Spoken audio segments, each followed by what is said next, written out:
अरे प्यारी, तुम्हें नहीं मालूम है, सौती चून की बुरी जहर की छुरी मान ले प्यारी, तोई आवत दिए निकाली करे तेरी ख्वारी। रानी, सौ तो चून की भी बुरी बुरी हुआ करती है, इसलिए तुम मेरा दूसरा विवाह ना कराओ।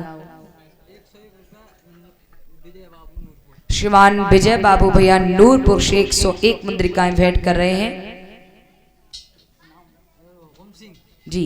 श्रीमान श्री हुकुम सिंह जी की ओर से इसी गांव मस्तुया ये 101 मुद्रिकाओं से बेटी को आशीर्वाद भेंट कर रहे हैं। बहुत बहुत आभार। धर्म क्षेत्र में आगे हाथ बढ़ते रहे प्रभु, यूं ही कृपा बरसाते रहे, माता लक्ष्मी दाहिनी वास यूं ही करती रहे। व्यास पीठ से प्रभु से प्रार्थना है, बोली सच्चिदानंद भगवान की। सौत चून की बुरी जहर की छुरी मान ले प्यारी, तो आवत दिए निकाल करे तेरी ख्वारी।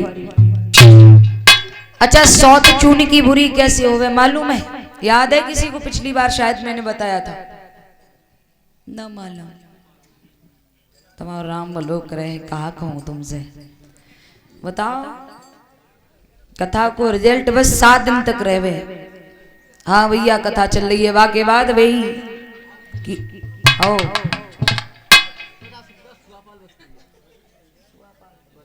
श्रीमान श्री सुआपाल भैया इसी गांव वस्तुया से हैं। ये 51 मुद्रिकाएं भेंट कर रहे हैं। प्रभु से प्रार्थना करेंगे, नवक्षेत्र में आगे हाथ बढ़ते रहे, प्रभु कृपा वर्षा मां लक्ष्मी दाई निवास करती रहे। व्यास पीठ से प्रभु से प्रार्थना है, प्लीज सच्चिदानंद भगवान की। प्यारे, राजा समझा रहे हैं। राजा को समझाते समझाते सारी रात व्यतीत हो गई, लेकिन रानी के कुछ भी समझ में नहीं आया। एक ही जिद पकड़े है कि शादी कर लीजिए, आप अपनी शादी कर लीजिए, मेरी छोटी बहन जैसे चाहेगी मैं वैसे रहने को तैयार हूं। राजा ने बहुत समझाया, रानी नहीं मानी, तो क्या किया?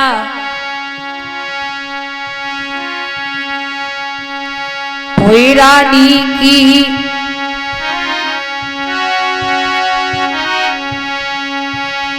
उस रानी की बात पर कोई हुए भूप मंजूर, अरे मेरे वीर मेरे।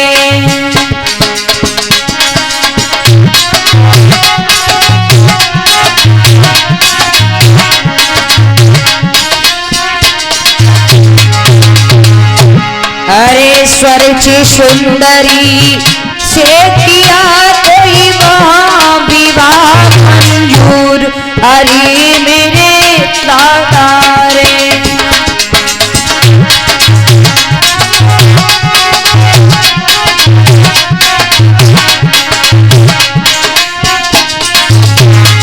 अरे स्वर्ग सुंदरी से किया कोई वहाँ विवाह मंजूर, अरे मेरे दादा रे।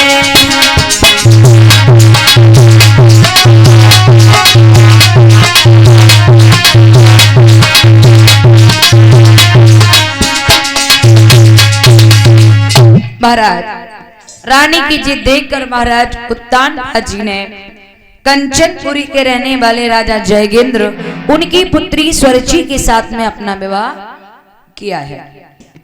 स्वरची किसे कहते हैं? स्व माने स्वयं में, रुचि माने मदमस्त, अपने आप में मदमस्त, सारे सारे दिन अपने इस कोठी को सजाने वाली, पति से कोई लेना देना नहीं, वो है स्वरुचि, यानी स्वयं में रुचि रखने वाली।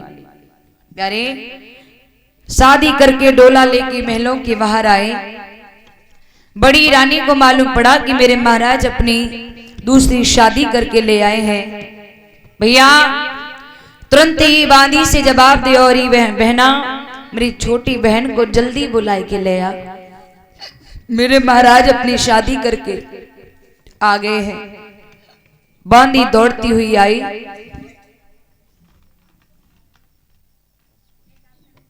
महाराज, बांदी दौड़ती हुई आई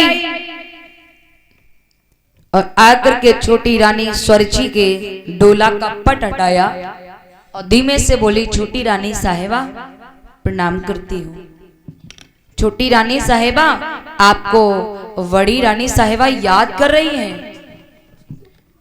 और जैसे ये बात सुनी, एकदम से आंखों में लोग के कतरे लेकर के स्वरची बोली, बांधी कौन बड़ी रानी साहिबा, किसकी बात कर रही है तू?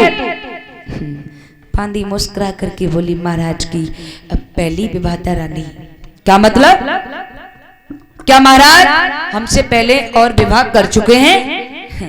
बांधी हंस की बोली, बांधी हंस की बोली, जब बुढ़ापे पे और का तुम्हारे काजे बैठे हैं?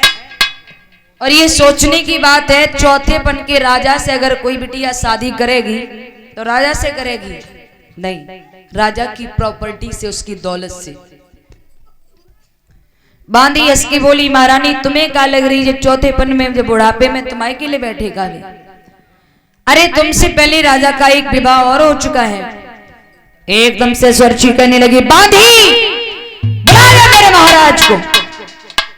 उत्तान पात सामने आए, स्वरची आंखों में लोग के खतरे लेकर के बोली, महाराज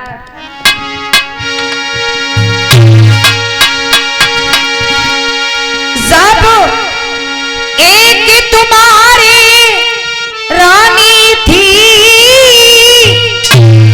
तो हमें व्यर्थ ले आई हो, वो घर खुशहाली को काफी थी, मोए भार झोंकी वे को लाई हो।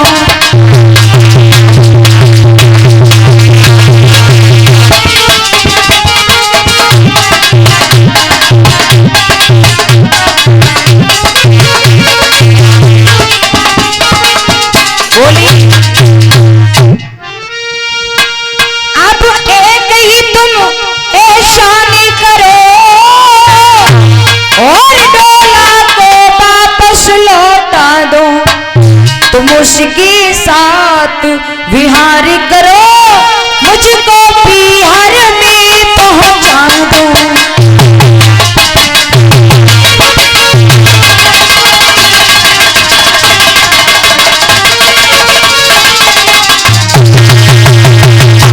महाराज जब तुम्हारे घर में एक रानी थी तो हमारे साथ शादी करने की क्या जरूरत थी?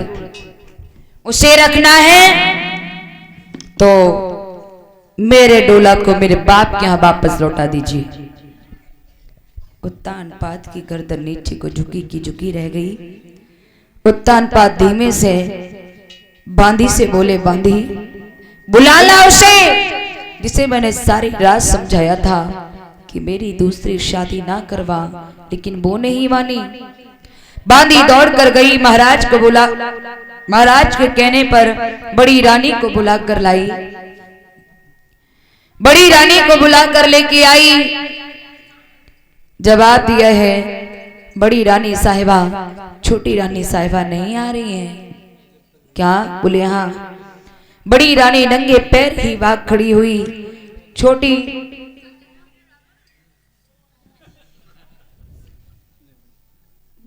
कुछ तो वो रखते हैं,